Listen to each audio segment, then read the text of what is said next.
30 juin 1960, le jour de l'indépendance. Le roi parle longuement des colons, de Léopold II.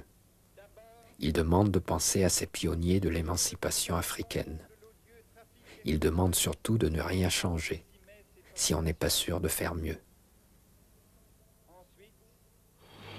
L'indépendance du Congo constitue l'aboutissement de l'œuvre conçue par le génie du roi Léopold II, entreprise par lui avec un courage tenace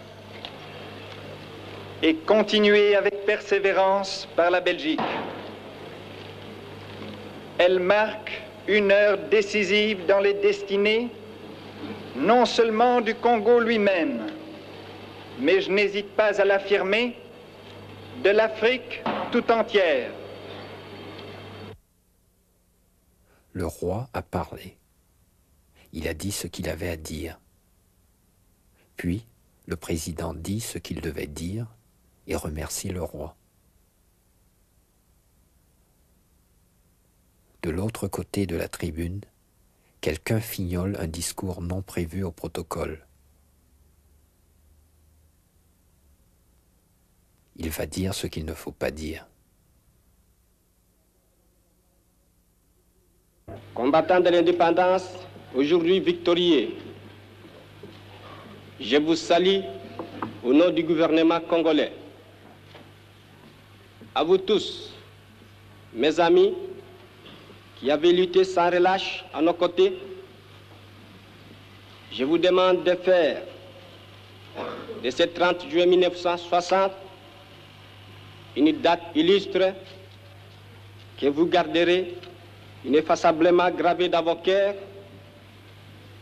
une date dont vous enseignerez avec fierté la signification à vos enfants, pour que ceux-ci, à leur tour, fassent connaître à leurs fils et à leurs petits-fils l'histoire glorieuse de notre lutte pour la liberté.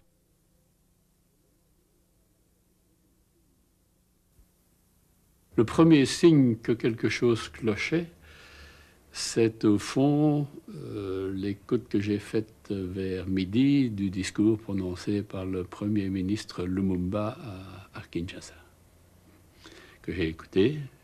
Et alors là, je me suis dit, là, il y a quelque chose qui n'est pas tout à fait dans le sens que l'on espérait. Les images ont été perdues. La voix est restée. Nous avons connu les ironies, les insultes, les coups que nous devions subir matin, midi et soir, parce que nous étions des nègres. Qui oubliera qu'à un noir, on disait tu, non certes comme à un ami, mais parce que les vous honorables étaient réservés aux seuls blancs.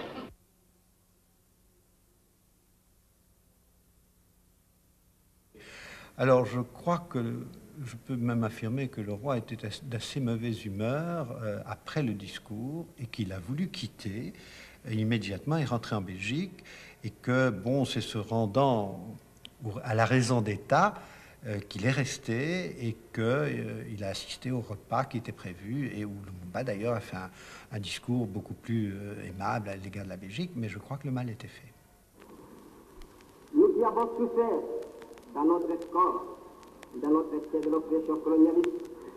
Nous vous le disons, tout cela est désormais fini.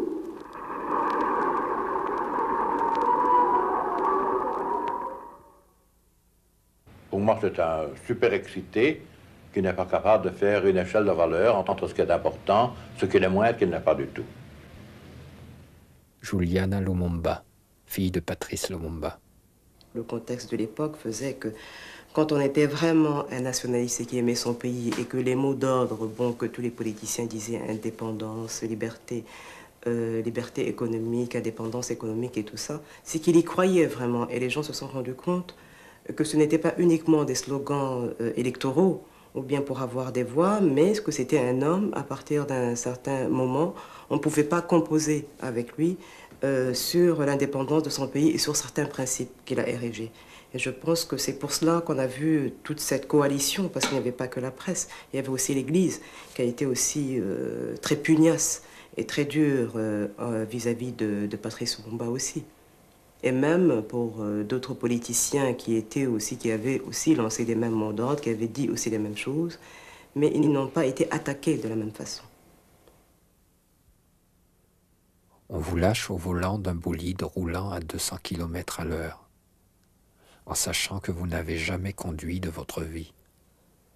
On vous dit, allez-y, c'est votre tour. Dur apprentissage,